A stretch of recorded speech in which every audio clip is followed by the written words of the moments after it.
पाकिस्तान में भारत के ऑपरेशन आक्रमण से जबरदस्त खलबली मची है। इस वक्त पाकिस्तान में खौफ का आलम है और ऐसी स्थिति है कि पाकिस्तान के जनरल और पाकिस्तान के पूर्व विदेश मंत्री बिलावल भुट्टो के परिवार पाकिस्तान छोड़कर विदेश भाग गए हैं।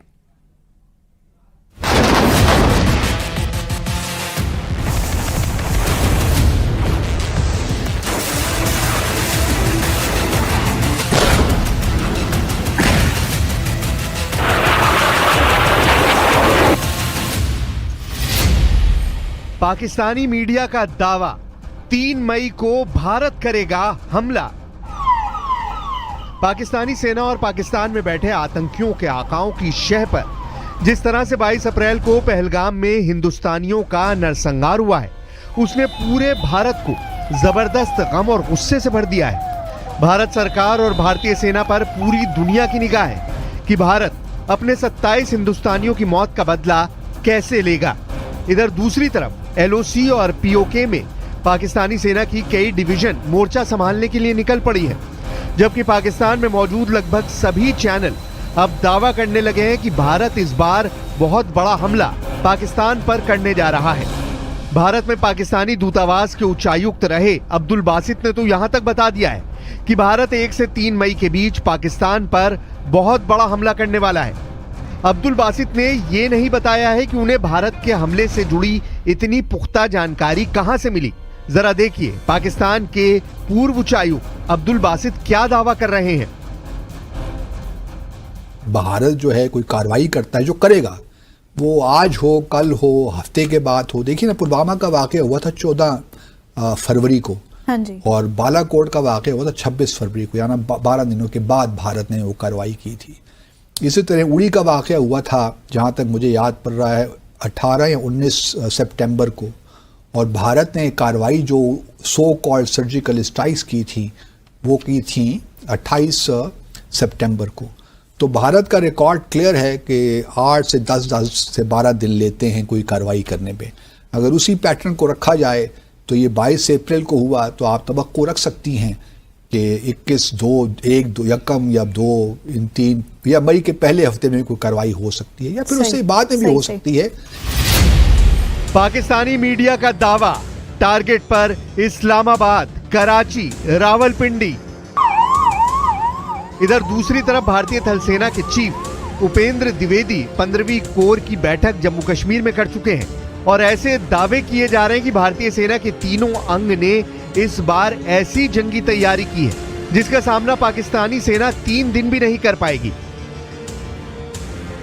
भारतीय सेना की तरफ से जारी की गई तस्वीरें और वीडियो में पाकिस्तान को साफ संकेत दिए गए कि भारत पहलगाम के गुनहगारों को पृथ्वी के आखिरी छोर तक नहीं छोड़ेगा।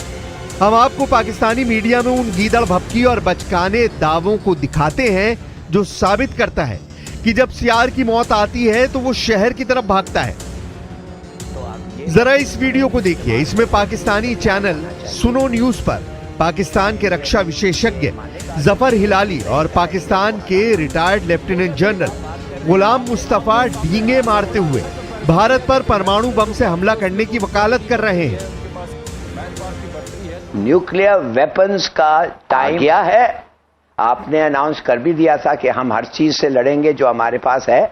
आपने मुल्क को कहा था कि घास खाओ, अगर तुम घास खाओगे तो ये वेपन भी हम हासिल कर लेंगे। हमने घास खाया, वेपन हासिल हो गई, तो अब ये वेपन्स हमें इस्तेमाल करने के लिए तैयार होना चाहिए।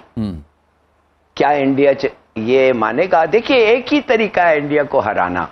वो क्या तरीका है? बात कर रहे हैं आपने हिलाली साहब बड़ा अच्छा कंपैरिजन किया कि कन्वेंशनल जो वॉरफेयर है उसमें तो उनकी अददी बर्तरी है, उनके पास मैन पावर की बर्तरी है। तो आप कह रहे हैं कि नॉन कन्वेंशनल और जो आपका सबसे इंपॉर्टेंट टूल है दैट इज न्यूक्लियर टूल, आप कह रहे हैं वो बाकी रह गया है, उसके अलावा बाकी ऑप्शंस में हम शायद उनको बीट ना कर सकें, ये कह रहे हैं आप?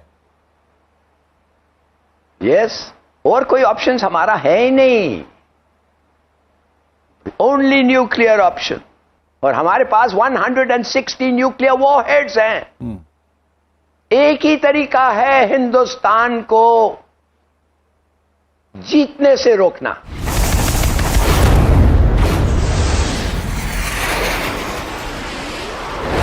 पाकिस्तानी मीडिया ये मानकर चल रही है कि भारत हर हाल में पाकिस्तान पर हमला जरूर करेगा।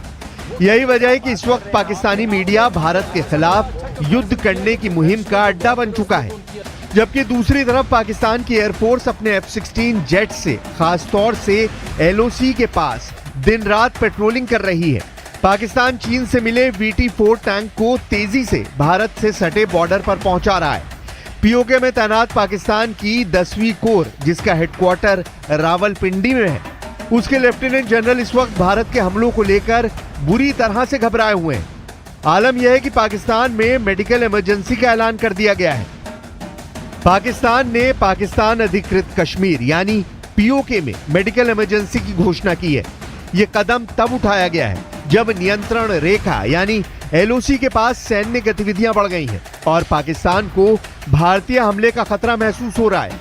पाकिस्तान के नेता युद्ध की स्थिति में भारत पर परमाणु बम गिराने की धमकी दे रहे हैं। पाकिस्तान में लीपा और झेलम घाटी के स्वास्थ्य निदेशालय द्वारा जारी इस आदेश में कहा गया है कि सभी अस्पतालों और चिकित्सा केंद्रों में ड्यूटी पर तैनात कर्मियों को किसी भी अप्रिय घटना से निपटने के लिए पूरी तरह तैयार रहना होगा। इसके अलावा किसी भी कर्मचारी को छुट्टी या स्थानांतरण की अनुमति नहीं दी जाएगी और सरकारी वाहनों का निजी उपयोग भी प्रतिबंधित कर दिया गया है। भारत के chief of defence staff lieutenant general Anil Chauhan रक्षा मंत्री राजनाथ सिंह से मिलकर बॉर्डर के हालात और तैयारी के बारे में ब्यौरा दे चुके हैं। भारतीय सेना के अर्जुन टैंक ने राजस्थान से सटे पाकिस्तान के बॉर्डर के पास मोर्चा संभाल लिया है। अरब सागर में ब्रह्मोस मिसाइल का जलवा देखकर पाकिस्तानी जनरलों की पतलूनें गीली होने लगी हैं, जबकि LOC पर भारत ने जिस तरह से 600 गोलियों का जवाब 1300 गोलियों से दिया है, उससे पाकिस्तानी सेना भारतीय सेना के प्रचंड इरादों को भांप चुकी है। पाकिस्तानी मीडिया में जाना पहचाना नाम नजम सेठी, जो पाकिस्तान के पंजाब प्रांत के पूर्व मुख्यमंत्री रह चुके हैं, वो भी ये मानने को मजबूर हुए कि भारत के साथ अगर पाकिस्तान का युद्ध लंबा चलेगा तो पाकिस्तान को परमाणु बम का इस्तेमाल करना पड़ सकता है। पाकिस्तानी पत्रकार से नजम सेठी ने देखिए क्या कहा है। नजम सेठी ने धमकी भरे अंदाज में कहा कि भारत के एक्शन पर रिएक्शन पाकिस्तान जरूर करेगा। नजम सेठी ने गीदड़ धमकी देते हुए कहा है कि पाकिस्तान भारत पर परमाणु बम गिरा सकता है। नजम सेठी ने कहा कि अगर भारत पाकिस्तान के बीच युद्ध कुछ दिन चलता है तो भारत पाकिस्तान पर हावी नहीं हो सकता है, लेकिन अगर युद्ध लंबा चलता रहा तो पाकिस्तान भारत के सामने टिक नहीं पाएगा। फिर ऐसे में पाकिस्तान परमाणु बम गिरा सकता है। भारत तो वैसे भी डरा हुआ है, उसको पता है कि हम पागल हैं, कहीं कुछ कर ही ना दें। हम युद्ध से डरते नहीं हैं। एक हाथ में भीख का कटोरा और दूसरे हाथ में बम का कटोरा लिए पाकिस्तान भारत को जंगी धमकियां दे रहा है। पाकिस्तानी सेना के चीफ आसिम मुनीर ने एक बार फिर से जिहादी और आतंकियों की तरह हिंदू और हिंदुस्तान के खिलाफ जहर उगला है। जनरल आसिम मुनीर ने हिंदुओं के खिलाफ एक बार फिर से 26 अप्रैल को पाकिस्तान के खैबर पख्तूनवा प्रांत में ऐसा घिनौना जिहादी बयान दिया है जिसने भारत को और ज्यादा गुस्सा दिला दिया है। पाकिस्तानी सेना के चीफ आसिम मुनीर खैबर पख्तूनवा प्रांत के काकुल इलाके में पाकिस्तानी सैन्य अकादमी यानी PMA में कैडेट की पासिंग आउट परेड को संबोधित कर रहे थे। उस दौरान पाकिस्तान के नए फौजियों को संबोधित करते हुए उन्होंने कहा कि 2 नेशन थ्योरी इस बुनियादी मान्यता पर आधारित थी कि मुसलमान और हिंदू 2 अलग अलग राष्ट्र हैं, एक नहीं है। हम मुसलमान कभी भी हिंदुओं के साथ नहीं रह सकते हैं। हिंदुओं पर भड़कते हुए मुनीर ने कहा, मुसलमान जीवन के सभी पहलुओं, धर्म, रीति रिवाज, परंपरा और सोच में हिंदुओं से अलग है। पाकिस्तान कई कुर्बानियों के बाद हासिल हुआ है और इसे सुरक्षित रखना सशस्त्र बलों का कर्तव्य है। हमारे पूर्वजों ने पाकिस्तान के निर्माण के लिए बहुत बड़ी कुर्बानियां दी हैं। हम जानते हैं कि इसकी रक्षा कैसे करनी है। हम आपको बता दें कि 16 अप्रैल 2025 को जनरल मुनीर ने कहा था कि कश्मीर हमारे गले की नस है और हम इसे हासिल करके रहेंगे। हिंदुओं को कश्मीर से खदेड़ेंगे। 16 अप्रैल को दिए गए मुनीर के इसी भाषण के बाद 22 अप्रैल को पहलगाम में 27 हिंदुस्तानियों को पाकिस्तान के आतंकियों ने गोलियों से भून दिया था। Our stance on Kashmir is absolutely clear. It was our jugular vein. It is our jugular vein. We will not forget it. And we will not leave our Kashmiri brethren in their heroic struggle, what they are waging against the Indian occupation. Border पर तनाव जबरदस्त हो गया है। भारत की सेनाएं पाकिस्तान की हर करतूत का मुंह तोड़ जवाब दे रही हैं, जबकि जम्मू कश्मीर में मौजूद जिहादी और आतंकियों के घरों को भारतीय सुरक्षा बल धमाकों से उड़ा रहे हैं। एक एक आतंकी और उनके आकाओं के घरों के चीथड़े उड़ाए जा रहे हैं। अभी तक कश्मीर में 12 के करीब आतंकियों के घरों को मिट्टी में मिलाया जा चुका है। इधर जो आंकड़े भारत और पाकिस्तान की सैन्य और आर्थिक ताकत को लेकर सामने आए हैं, वो हैरान करने वाले हैं। इन आंकड़ों के मुताबिक भारत पाकिस्तान को 7 दिन की जंग में घुटनों पर ला देगा। कुछ एक्सपर्ट्स का तो यहां तक दावा है कि पाकिस्तानी सेना भारतीय सेना के सामने 3 दिन भी नहीं टिक पाएगी। जरा ये आंकड़े देखिए। अगर सैन्य बजट की बात करें तो भारत का रक्षा बजट इस समय 78.7 बिलियन डॉलर है, जबकि पाकिस्तान का रक्षा बजट सिर्फ 7.6 बिलियन डॉलर है। यानी भारत का सैन्य बजट पाकिस्तान से लगभग 10 गुना ज्यादा है। इसका सीधा मतलब यह है कि भारत के पास अत्याधुनिक हथियार, बेहतर ट्रेनिंग सुविधाएं और एक मजबूत सैन्य तंत्र है। पाकिस्तान के पास भारत का मुकाबला करने के लिए संसाधनों की भारी कमी है। जब बात विदेशी मुद्रा भंडार यानी फॉरेक्स रिजर्व्स की आती है तो पाकिस्तान की हालत बेहद खराब है। भारत के पास इस वक्त लगभग 678 बिलियन डॉलर का विदेशी मुद्रा भंडार है, जो उसे वैश्विक आर्थिक झटकों से बचाने में सक्षम है। इसके मुकाबले पाकिस्तान के पास सिर्फ 8 बिलियन डॉलर का भंडार है, जिससे वो अपनी जरूरत की चीजें भी मुश्किल से खरीद पा रहा है। जब खजाना खाली हो तो जंग लड़ने के दावों का धुआं निकल जाया करता है। शेयर बाजार के मोर्चे पर भी पाकिस्तान भारत से बहुत पीछे है। भारत का स्टॉक मार्केट इस वक्त लगभग 4 ट्रिलियन डॉलर के मार्केट कैप के साथ एशिया में सबसे मजबूत बाजारों में से एक है। इसके उलट पाकिस्तान का शेयर बाजार महज 100 बिलियन डॉलर से भी कम के बाजार पूंजीकरण पर सिमटा हुआ है। यह अंतर निवेशकों के भरोसे और आर्थिक मजबूती का बड़ा प्रमाण है। यानी पाकिस्तान ना तो सैन्य तौर पर और ना ही आर्थिक तौर पर भारत से मुकाबला कर सकता है। भारत कभी भी जो है पानी पाकिस्तान का नहीं रोकेगा।